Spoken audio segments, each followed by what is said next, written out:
3 বছর 2.5 বছরের বাচ্চা নিয়ে আসে, ও পেশাব করে দিবে, নষ্ট করতো, নামাজের কিছুই বুঝে না, এত ছোট বাচ্চা না।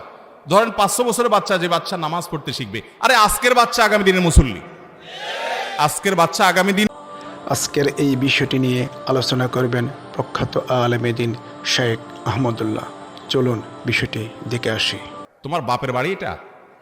মানুষকে ধাক্কা দিতে আসছো, ধমক দিতে আসছো, সব জায়গায় মাতবরি মাস্তানি। মসজিদের মধ্যে ছোট ছোট বাচ্চারা যখন আসে, বিশেষ করে এত ছোট বাচ্চা আবার না, ভুল বুঝবেন না, যে অনেক বাপ মা আছে 3 বছর 2.5 বছরের বাচ্চা নিয়ে আসে, ও পেশাব করে দিবে, নষ্ট করতো, নামাজের কিছুই বুঝে না, এত ছোট বাচ্চা না। ধরেন 500 বছরের বাচ্চা, যে বাচ্চা নামাজ পড়তে শিখবে, আরে আজকের বাচ্চা আগামী দিনের মুসল্লি, আজকের বাচ্চা আগামী দিনের, তাকে নামাজ শিখাইতে হবে না? এখন সমস্যা হলো, আপনি বলবেন যে ভালো কথা, নামাজ শিখে দেবো, কিন্তু মসজিদে আসে যে মুসল্লিদের ডিস্টার্ব করে, মুসল্লিদের এতটুকু ডিস্টার্ব সহ্য করার মতো মানসিকতা থাকতে হবে। সব কিছুতে পণ্ডিতি করা যাবে না। গল্প শুনেন, ঘটনা শুনেন। নবী করিম সাল্লাল্লাহু আলাইহি সাল্লাম সিজদায় গেছেন, আমাদের নবীজি সিজদায় গেছেন, নাতি হাসান বা হোসেন রাদিয়াল্লাহু তাআলা পিঠের উপর উঠে বসছে, বুঝেন, গোড়া গোড়া খেলতেছে, নানার পিঠ পাইছে নাতি। নবী করিম সাল্লাল্লাহু আলাইহি সাল্লাম যতক্ষণ পর্যন্ত নাতি পোলাপান যখন সিজদা যাওয়ার পরে পিঠে উঠে, ওদের কি আর কোনো টাইমের ব্যাপার আছে যে ওর কোনো তাড়াহুড়া আছে যে অফিস আদালত আছে? ও তোর মন মতো ঘোড়ার পিঠে বসে মন যখন মিটে যায় স্বাদ, তারপরে যায় নামে।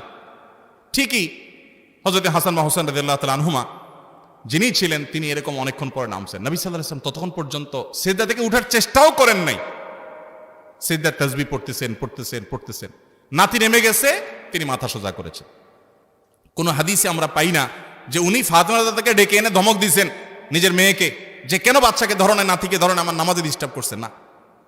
ভাইরা আমার, আরেকবার নবী করিম সাল্লাল্লাহু আলাইহি ওয়াসাল্লাম ইমামতি করতেছেন, দেখেন আমাদের শেখার আছে, ইমামতি করতেছেন, এক বাচ্চার জোরে কান্নার আওয়াজ শুনতে পাইছেন, হয়তো মসজিদের আশপাশে ঘর থেকে বা মসজিদের পেছনে মহিলাদের কারো বাচ্চা ছিল। নবী করিম সাল্লাল্লাহু আলাইহি ওয়াসাল্লাম নামাজটাকে সংক্ষেপ করেছেন, তুলনামূলক অন্য সময়ের চাইতে একটু স্পিডে পড়ে শেষ করেছেন। সালাম ফিরে বলছেন, তোমাদের কার বাচ্চা কাঁদছে গিয়ে ধরো, এর নাম ইসলাম। ছোট বাচ্চাদেরকে স্নেহ করতে হবে, তাদেরকে ধমক দেওয়া যাবে।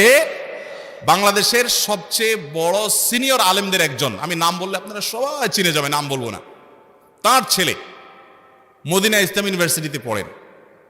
আমাকে একবার বলল, ভাই আমি এত বড় আলেমের ছেলে, কিন্তু আমি যখন পিচ্ছি থাকতে মসজিদে যাইতাম, বাচ্চা মানুষ তো দুষ্টামি দৌড়াদৌড়ি করবেই, কিছু কিছু মুরব্বী চাচারা এমন ভাবে ধমক দিত, মনে হয় যে আমি চুরি করতে আসছি। তো ভয়ে আর মসজিদ দিকে যাইতাম না, যে মসজিদে গেলে ধমক খাওয়া লাগে। তা আমাকে বলতো যে ভাই আপনি একটু বলেন, বাচ্চাদের অনেক অসুবিধা হয়। আমি প্রায় বলি, বাবারা, যদি কোনো মুসল্লির সাথে বাচ্চা এসে বেশি